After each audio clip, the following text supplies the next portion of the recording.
असतील त्यांचे साहेब काय दरवर्षीप्रमाणे याही वर्षी सीतारामजी राणे यांच्या पुढाकाराने गेली 27 वर्ष हा मालवणी महोत्सव आयोजित होतोय आणि याच्यामध्ये नुसतं खाद्य संस्कृती नाही तर वैचारिक संस्कृती जपण्याचंही काम त्यांनी केलेलं आहे. या इकडे अनेक स्थानिक लोकांना म्हणजेच कोकणातले जे शेतकरी आहेत त्यांना एक हक्काचं स्टॉल किंवा एक हक्काचं बाजारपेठ उपलब्ध करून देत असताना या इकडे मंगेश पडगावकरांच्या नावाने पण या इकडे एक साहित्य दालन उभं केलंय जेणे निश्चितपणे आपल्या या नवीन पिढीला आपल्या कोकणाच्या संस्कृतीशी आणि महाराष्ट्राच्या संस्कृतीशी आणि मराठी भाषेशी जोडून ठेवण्याचं काम या मालवणी महोत्सवामधलं होतं. मी मनापासून या महोत्सवाला शुभेच्छा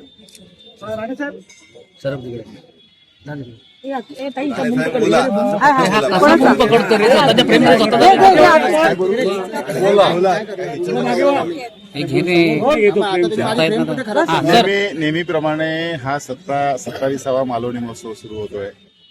गेल्या 2014 पासून माननीय केळकर साहेब या कार्यक्रमाचं 99% उद्घाटन केळकर साहेबांच्या हस्ते झालेलं आहे.